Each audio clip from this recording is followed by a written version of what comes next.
Well, Hoosiers in the grip of substance use disorder, especially related to opioids, are facing a shortage of professionals they can turn to for help. But a new program is focused on producing more licensed clinical social workers, specially trained to battle Indiana's opioid epidemic. Business of Health reporter Kylie Valletta is here now with more. Kylie. Thank you very much, Gary.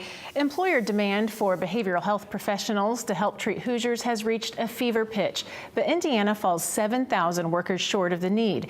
It's a gap the state's workforce development initiative, Ascend Indiana, aims to bridge with the newly formed Community Behavioral Health Academy.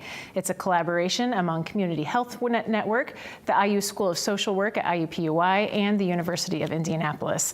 Ascend President and Chief Executive Officer Jason Kloth joins me now, along with Community Behavioral Health Vice President George Hurd. Thank you both for coming to the show. Thank you for having us. Yes, thank you. Jason, let's start with you. Dual licensing is what this academy is focusing on, and those two licenses are clinical social workers and clinical addiction counselors. Why is the academy focusing on those two specific roles? Sure. Well, as you said, the demand for licensed clinical social workers and addictions counselors has skyrocketed in the past few years. And that is really a function of the opioid epidemic that we're seeing statewide. Indiana is currently 15th in the nation in terms of the number of overdoses occurring as a result of opioids on an annual basis. But the supply of workers just has not kept pace, particularly in the behavioral health field, as a function of the level of educational attainment required.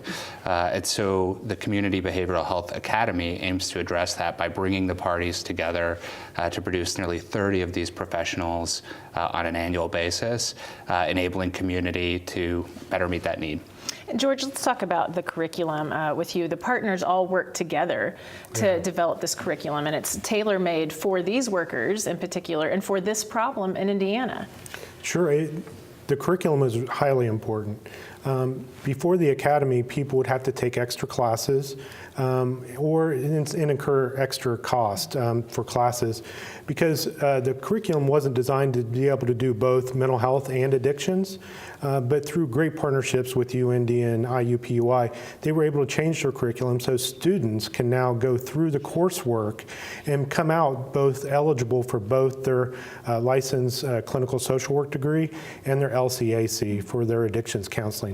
Before this, they would have to take extra coursework, so it's probably invaluable to the students to be able to do this both cost effectively and then also in terms of their time as a student to be able to get this done. Quicker. We often hear how rural areas are hardest hit by the opioid epidemic, so will this academy be able to reach into those communities and impact those communities at all?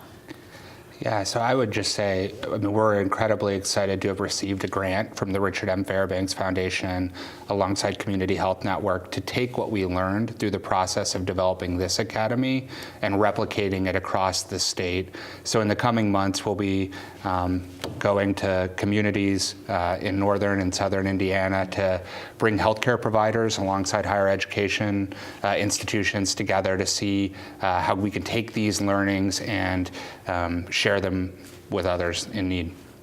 Social work is a tough job. It's high stress, relatively low pay. So how will the academy battle those headwinds?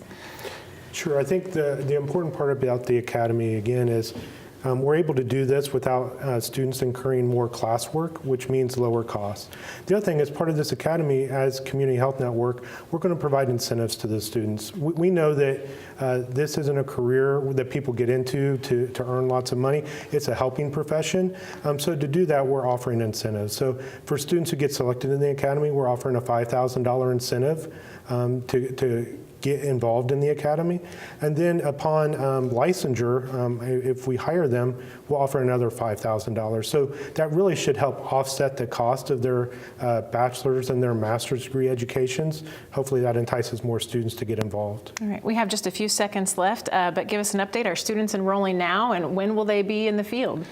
Yeah, so we have just been overwhelmed by the level of interest in this work. So we announced the launch of the Community Behavioral Health Academy just last week, and I believe more than 60 individuals have reached out to express their interest, and Community Health Network has already interviewed upwards of 10 of those individuals. So we're just very, very excited about the path forward. That's great. Well, Jason and George, thank you both for being here. Really important topic and good training. Thank you. Good luck. Gary, back to you.